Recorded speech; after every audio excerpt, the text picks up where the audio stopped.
கடலூர் மாவட்டம் விருதாச்சலத்தை அடுத்த விலாங்காட்டூர் கிராமத்தில் ஊராட்சி ஒன்றிய நடுநிலைப் பள்ளி செயல்பட்டு வருகிறது. இந்த பள்ளியில் பயிலும் மாணவர்களின் கல்வித் திறனை மேம்படுத்தும் நோக்கில் சம்பந்தப்பட்ட பள்ளியை உயர்நிலைப் பள்ளியாக தரம் உயர்த்த வேண்டும் என்று மாணவர்களின் பெற்றோர்கள் பல்வேறு கட்டங்களில் போராட்டம் நடத்தி மாவட்ட கல்வித்துறை அதிகாரிகள், கல்வி இயக்குநர்கள், மாவட்ட ஆட்சியர், முதலமைச்சரின் தனிப்பிரிவு உள்ளிட்ட அனைத்து அலுவலர்களுக்கும் மனு அளித்துள்ளனர்.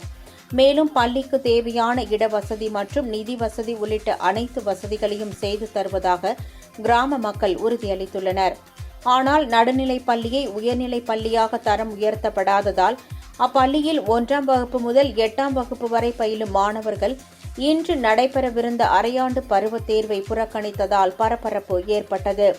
இதுகுறித்து ஆசிரியர்கள் பெற்றோர்களிடம் பேசியபோது நடுநிலைப் பள்ளியை உயர்நிலைப் பள்ளியாக தரம் உயர்த்தப்படாத வரை மாணவர்கள் தேர்வுக்கு வரமாட்டார்கள் என திட்டவட்டமாக தெரிவித்துள்ளார்.